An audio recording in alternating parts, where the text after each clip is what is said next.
Hello, my name's Kev from dataSights, and in this video we're going to go through our AI data query function, which is obviously Microsoft's ChatGPT under the hood, not the OpenAI web version where they keep your data and do with it as they please. Here each customer gets their own ChatGPT model, so any interactions with it and data played with in and out of it is 100% secure and never shared anywhere else. So with that very important caveat out of the way, clicking on AI data query, we're giving it the persona of a data analyst right off the bat, so you can literally use this as a normal ChatGPT model for any purpose. However, in this context, this is for people who want to ask natural language questions, ask normal English questions, I guess any other language too if you want, and get answers back. So what it's going to be doing is it's going to actually be converting that natural language into a language called SQL, which is the language that we use to query your database.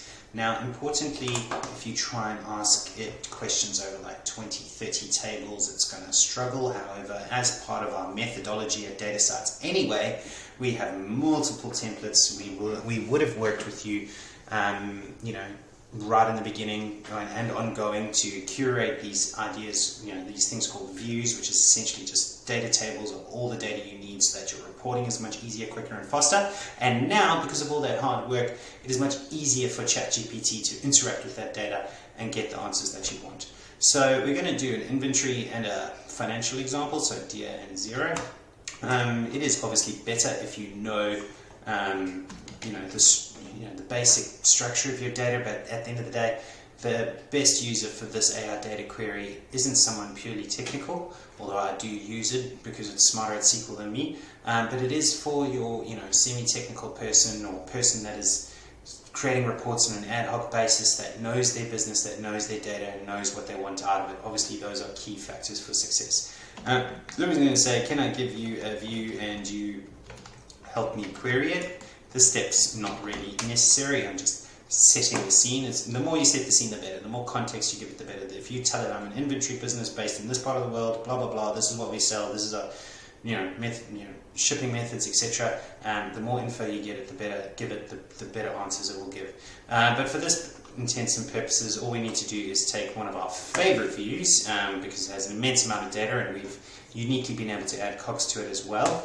And now we can ask it pretty much whatever questions we want. So show me the top 20 products purchased more than once by a customer. It is incredibly smart at taking, product means SKU, and if I just say category, it will infer product category from that, etc. Don't be alarmed that this is SQL. Obviously it helps if you can read it even just a little bit, but you definitely don't need to. It is that accurate. And when it's wrong, you just tell it it's wrong and it will rewrite it, and then it usually works. So excuse that previous result set. Purchase count. So literally when this happens, you say, okay, wonderful. Don't know what you're doing.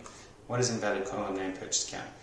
Obviously, now that I'm recording the video, this happens, and it's just the way these things work, but I think it is a good thing that it has happened, because occasionally it does make assumptions that are incorrect, and then it will try again, and as this time you can see it's using count star as purchase count, but anyway, this time it will work. So a real life demo there kind of thing. And now you can have a conversation with it and say, exclude any products with the word shipping in it, and show product category 2. And so thereby you've got a mechanism that you can see the result set and then ask it more to do more things and use it to refine it until you're happy with it. Once you're happy with it, I'll show you the next steps as well once this comes back. So if we go execute and execute, now we can see that it's added the product category. We don't see any shipping stuff involved there as well. And now you can go and create SQL view, and that you just give it a name, click create, and then you can pull that into Excel, pull it into Power BI, push to Google Sheets, Tableau, Looker, etc. And you have this wonderfully curated data set created in a matter of minutes that you can use in your reporting layer forevermore. And then this little data alerts function here, this service. I'll do another video around that. It's not really AI related at all, but it is a nice flow, i.e. once you've created this result set, once you've created the view, then you can go in and say, okay, you know, my 0 debtors list, I want that emailed every Friday. Say who you want it emailed to, go and select your 0 debtors over 30 days due, and say I want it, you know, sent to me on Friday, sort of thing. But coming back to this side, so having a different sort of context there, but it doesn't matter what the data is, I'm sure it's gotten across the point. If we say, can I give you some different data, financial sales data. It's all good that I don't have to type accurately with this. And now we can go and look here. It's basically invoices, bank transactions, and credit notes, the 0 sales view that we curate. Highly accurate and lots of nice drill down information in there. We give it there, and then we can say, can you show me the customers and the amount that they bought this year? No, that bought last year, but not this year.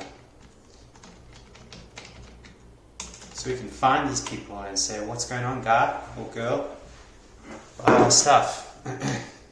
But anyway, you're the ones with the expert questions. We now have the technology to make it happen pretty easily.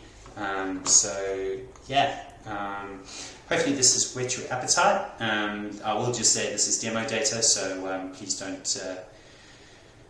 think that anything else is going on here. I can promise you that. As mentioned, we've got some clients that have said that it's 4x their output. We've got some clients that are saying they are winning 110% with this functionality and achieving things that they've been trying to do for years in their business. So yeah, hopefully it can do the same for you. Thanks very much. Cheers. Bye.